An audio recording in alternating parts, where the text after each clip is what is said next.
നമ്മൾ വല്ലാതെ ശ്രദ്ധിക്കേണ്ട ഒരു കൂട്ടരുണ്ട്. അത് സലഫികളല്ല, ജമാഅത്ത് ഇസ്ലാമി അല്ല, അല്ലെങ്കിൽ തബ്ലീഗ് ജമാഅത്തുകാരല്ല. അതൊക്കെ ശ്രദ്ധിക്കേണ്ട തന്നെ. അതിനേക്കാളും ശ്രദ്ധിക്കേണ്ട ഒരു സാധനം ഉണ്ട്. അതാണ് വ്യാജ ത്വരീഖത്ത്. വലിയ ദുർമാർഗികളാണ് അവർ. അവരെ ദുർമാർഗം എന്താണ്? അവർ സുന്നത്ത് ജമാഅത്തിന്റെ ആലിമീങ്ങളുടെ വിശ്വാസം തകർക്കാൻ വേണ്ടി എന്തും പറയും, എന്തും ചെയ്യും, എന്ത് കളവും പറയും എന്ന് മാത്രമല്ല, സാധാരണക്കാരെ വഞ്ചിക്കാൻ വേണ്ടി അവർ മഖബറയിൽ പോകും, സാധാരണക്കാരെ വഞ്ചിക്കാൻ വേണ്ടി മൗലിദ് ഓതും, അവർ സാധാരണക്കാരെ വഞ്ചിക്കാൻ വേണ്ടി റാത്തീബ് ചൊല്ലും, അവര് സാധാരണക്കാരെ വഞ്ചിക്കാൻ വേണ്ടി ഔലിയാക്കളെ ബഹുമാനം പറയും. അപ്പൊ ആൾക്കാർ വിചാരിക്കും ഇവർക്ക് കുഴപ്പമൊന്നുമില്ല. അങ്ങനെ വിചാരിച്ചു പോകരുത്. അതും ഈമാൻ തെറ്റിക്കുന്ന പരിപാടി തന്നെയാണ്. അതെങ്ങനെയാ ഉസ്താദ് ഞങ്ങൾക്ക് മനസ്സിലാകുക? അത് മനസ്സിലായാലും നിങ്ങൾക്ക് ഓരോന്നും എങ്ങനെയാ മനസ്സിലായാല്? നിങ്ങൾക്ക് എങ്ങനെയാണെങ്കിൽ രോഗം ഉണ്ടോ ഇല്ലേ എങ്ങനെയാ മനസ്സിലായാല്? ഡോക്ടറെ കാണിച്ചിട്ട് നിങ്ങൾക്ക് ഒരു മരം, മോനുഹാജി ഇരിക്കുന്നുണ്ട് ഇവിടെ, ഞാൻ മോനുഹാജിട്ടുണ്ട്, ഒരുപാട് തേക്കെടുത്ത ആളാണ്. ഒരു മരം അത് തേക്കാണോ അല്ലേ എന്നെങ്ങനെയാ മനസ്സിലാകുക? അത് മരത്തിനെ കുറിച്ച് വിവരമുള്ളവരെ കൊണ്ട് പരിശോധിപ്പിച്ചാൽ മനസ്സിലാവും. നിങ്ങൾക്കൊരു നല്ല കളറുള്ള ഒരു സാധനം കിട്ടി, ഇത് പൊന്നാണോ പൊന്നല്ലേ എന്നെങ്ങനെയാ മനസ്സിലാകുക? അതിന് പൊന്നിന്റെ പണിക്കാരെ കാണിച്ചു നോക്കിയിട്ട് അവർ വരച്ചിട്ട് കാണിച്ച് പറഞ്ഞു തരും. ഇതുപോലെ ഒരു സാധനം പേച്ചതാണോ അല്ലേ എന്നെങ്ങനെയാ മനസ്സിലാകുക? അത് ആലിമീങ്ങളോട് ചോദിക്കണം. ആലിമീങ്ങൾ പറഞ്ഞു തരും, ഇന്നത് പേച്ചതാണ്, ഇന്നത് പേച്ചതല്ല എന്ന് പറഞ്ഞു തരും.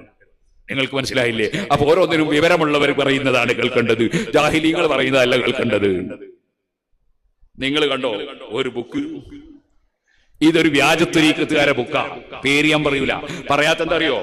പറയൽ ആവശ്യമായി വരുമ്പോ പറയും. പറയാത്ത അത് പറഞ്ഞാൽ ഓരോരുത്തർ അതിങ്ങനെ അതെവിടെയാ കിട്ടാൻ നോക്കിയാർക്കും, എന്നിട്ട് വേണ്ടാത്ത വായിക്കും.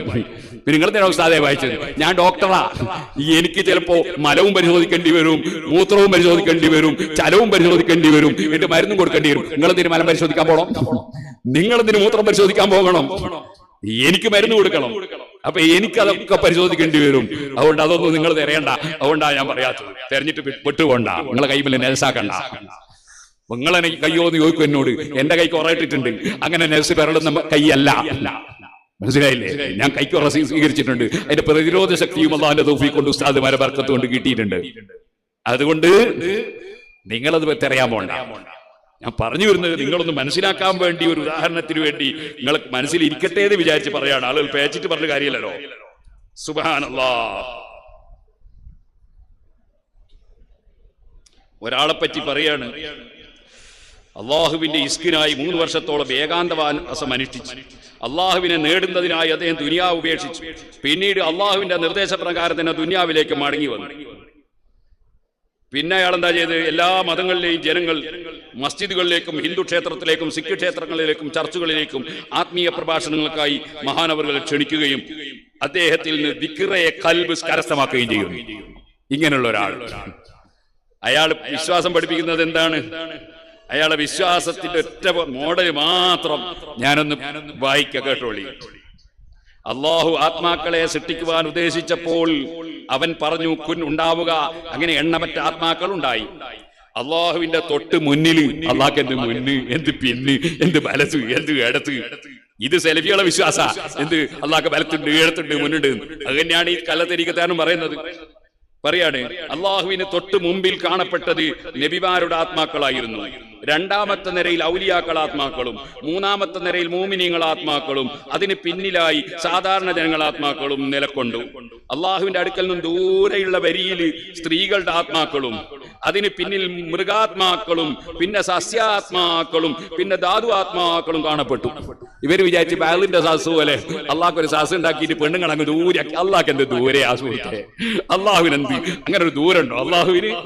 എന്നിട്ട് പറയാണ് പെണ്ണുങ്ങൾ ദൂരെയായി പോയി. അള്ളാഹ് എന്തെന്താ സംഭവിച്ചതെന്നാ എനിക്ക് കേൾക്കണ്ടേ. ധാതു ആത്മാക്കൾക്ക് ചലിക്കാൻ കഴിവില്ലായിരുന്നു.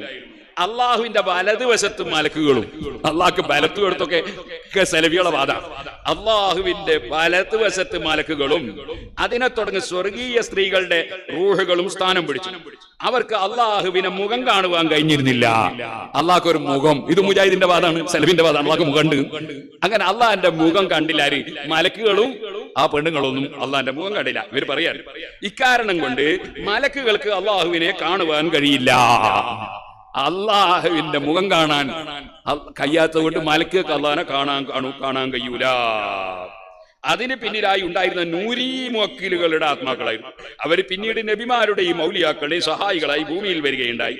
അള്ളാഹുവിന്റെ ഇടതുവശത്ത് ജിന്നുകളുടെ ആത്മാക്കളും ശേഷം ദുരാത്മാക്കളും ദുഷ്ടാത്മാക്കളും നിലകൊണ്ട് ഇക്കോട്ടർ ഭൂമിയിൽ വന്നതിന് ശേഷം ഇബ്ലീസിനെ അവന്റെ ജോലികളിൽ സഹായിച്ചു. ഒരു പുതിയ അഖീദ പറയാണ് ഈ കള്ളത്തരീഖത്തുകാരൻ ചെയ്ത്. എന്നിട്ട് പറയാണ്, അള്ളാഹുവിന്റെ ഇടതും വലതും വശങ്ങളിലുള്ള ആത്മാക്കൾക്കും വിദൂരതയിൽ നിലകൊണ്ട സ്ത്രീകളുടെ ആത്മാക്കൾക്കും ദൈവിക വെളിപ്പാടിന് സാക്ഷ്യം വഹിക്കാൻ കഴിഞ്ഞിരുന്നില്ല. ഇക്കാരണത്താൽ ജിന്നുകൾക്കും മലക്കുകൾക്കും സ്ത്രീകൾക്കും അള്ളാഹുവിനോട് സംസാരിക്കാൻ കഴിയുമെങ്കിലും അവർക്ക് അവനെ ദർശിക്കുവാൻ സാധിക്കുന്നതല്ല. ഇനി ഇതിൽ വേറെയും കുറെ തോന്നിയാസം ഉണ്ടാവുന്ന പിന്നെ ഞാൻ വായിക്കുന്നില്ല. ഇതിൽ അള്ളാഹ്ക്ക് മണവാട്ടിണ്ട് എന്ന് പറയുന്നുണ്ട്. മനസ്സിലായില്ലേ?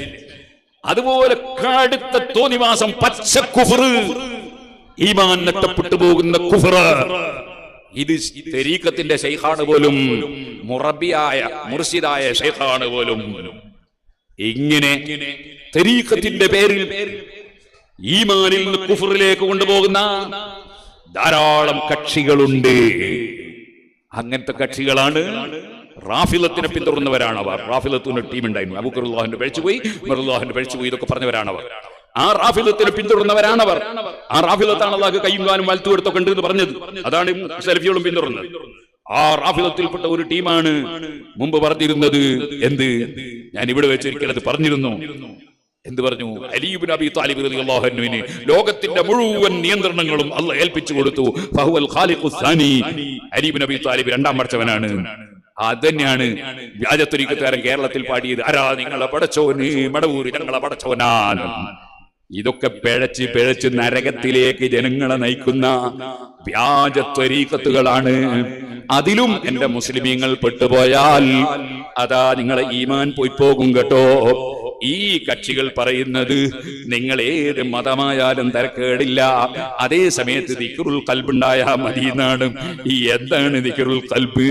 അല്ലാ പറഞ്ഞതോ ഒരായത്ത് ഞാൻ ഓതി കേൾപ്പിച്ചത് കൂടി നിങ്ങളെ കേൾപ്പിച്ച് നിർത്തട്ടെ. വമൻ യബ്തഗി ഗൈറൽ ഇസ്ലാമി ദീനൻ, ഇസ്ലാമല്ലാത്തതിനെ വല്ലവനും ദീനായി അതാ സ്വീകരിച്ചാൽ ഫലൻ യുഖ്ബല മിൻഹു, അവനിൽ നിന്നത് സ്വീകരിക്കപ്പെടില്ല. വഹുവ ഫിൽ ആഖിറതി മിനൽ ഖാസിരീൻ, അവൻ ആഖിറത്തിൽ നഷ്ടപ്പെട്ടവരിൽ പെട്ടവനാണ്. എന്നിട്ട് അല്ലാഹ് പറയാണ്, കൈഫ യഹ്ദില്ലാഹു ഖൗമൻ കഫറൂ ബഅദ ഈമാനിഹിം, നേരത്തെ ഈമാൻ ഉണ്ടായിട്ട് പിന്നെ അതും രാജിവെച്ചിട്ട് അതാ കുഫറിലേക്ക് പോയ ജനങ്ങളെ അല്ലാഹ് സന്മാർഗത്തിലാക്കലെങ്ങിനെ. സുന്നത്ത് ജമാഅത്തും വിട്ടിട്ട് വ്യാജത്വരീഖത്തിലേക്ക് പോയവൻ, സലഫിയിലേക്ക് പോയവൻ, ജമാഅത്ത് ഇസ്ലാമിയിലേക്ക് പോയവൻ, പടച്ചറബേ വിവരമില്ലാതെ പെട്ടുപോയവർക്ക് ഹിദായത്തിന്റെ വെളിച്ചം കൊടുത്ത് നന്നാക്കണേ അല്ലാഹ്. അതിലേക്ക് പോയവനെ കുറിച്ചടക്കം അല്ലാഹ് പറയാണ്, കഫറൂ ബഅദ ഈമാനിഹിം, ഈമാൻ കിട്ടിയിട്ട് അത് ഒഴിവാക്കിയിട്ട് അവിശ്വാസത്തിലേക്ക് പോയ ജനങ്ങളെ അല്ലാഹ് സന്മാർഗത്തിലാക്കലെങ്ങിനെ. വശഹിദൂ, അവര് സാക്ഷ്യം വഹിച്ചതായിരുന്നു, അന്നർ റസൂല ഹഖ്ഖുൻ, അല്ലാഹുവിന്റെ റസൂൽ സത്യമാണെന്ന്. വജാഅഹുമുൽ ബയ്യിനാത്ത്, അവർക്ക് തെളിവുകളൊക്കെ കിട്ടിയതുമാണ്. എന്നിട്ട് അവരതും വിട്ടിട്ട് ഇസ്ലാം മതം തന്നെ ആകണമെന്നില്ല എന്നിവരെ പറയുന്ന സ്ഥലത്തേക്ക്, അള്ളാന്റെ പുറമെ വേറെ പടച്ചവനുണ്ടെന്ന് പറയുന്ന സ്ഥലത്തേക്ക് അതപ്പതിച്ചല്ലോ. വല്ലാഹു ലാ യഹ്ദിൽ ഖൗമൽ ളാലിമീൻ, അക്രമികളായ ജനങ്ങളെ അല്ലാഹ് സന്മാർഗത്തിലാക്കൂല നബിയെ. അവർക്ക് എന്താ കിട്ടാൻ പോകുന്നത്? അല്ലാഹ് പറയാണ്, ഉലൈക ജസാഉഹും, അവരുടെ പ്രതിഫലം അന്നഅലൈഹിം ലാനത്തുല്ലാഹ്, അവർക്ക് അല്ലാഹുവിന്റെ ലാനത്തുണ്ട് നബിയേ. വൽ മലായിക, അല്ലാഹുവിന്റെ മലക്കുകളെ ലാനത്തുണ്ട് നബിയേ. വന്നാസി അജ്മഈൻ, എല്ലാ നല്ല മനുഷ്യരുടെയും ലാനത്തുണ്ട് നബിയേ. ഇത് തന്നെയല്ലേ നബി തങ്ങൾ പറഞ്ഞത്, മൻ അഹദസ, വല്ലവനും പുത്തനാശയക്കാരനായാൽ, സുന്നത്ത് ജമാഅത്ത് വിട്ടുപോയാൽ, ഔ ആവാ മുഹദീസൻ, അല്ലെങ്കിൽ പുത്തനാശയക്കാരനെ ചേർത്ത് പിടിച്ചാൽ, അവന് വേണ്ട ഒത്താശ മുഴുവനും ചെയ്തു കൊടുത്താൽ, ഫഅലൈഹി ലഅനത്തുല്ലാഹ്, അവൻ അല്ലാഹുവിന്റെ ലഅനത്തുണ്ട്. വൽ മലായിക, മലക്കുകളെ ലഅനത്തുണ്ട്. വന്നാസി അജ്മഈൻ, എല്ലാ നല്ല മനുഷ്യരുടെയും ലഅനത്തുണ്ട്. ലാ യഖ്ബലുല്ലാഹു മിൻഹു സർഫ, സർഫൻ വലാ അദിലാ. അവന്റെ ഒരു ഫർളും സുന്നത്തും അല്ലാഹ് ഖബൂൽ ചെയ്യൂല. അതുകൊണ്ട് ശരിയായ സന്മാർഗം സുന്നത്ത് ജമാഅത്താണ്. നമ്മളെ ഇമാമിങ്ങൾ പഠിപ്പിച്ചതാണ്, സ്വഹാബത്ത് പഠിപ്പിച്ചതാണ്. അതാണ് ഖുർആനും ഹദീസും പഠിപ്പിച്ച വഴി. അതിൽ മുറുകെ പിടിച്ച് ജീവിച്ച് ഈമാനോടെ മരിക്കണമെന്ന് എന്നോടും നിങ്ങളോടും വസിയ്യത്ത് ചെയ്ത് ഞാൻ എന്റെ വാക്കുകൾ നിർത്തട്ടെ.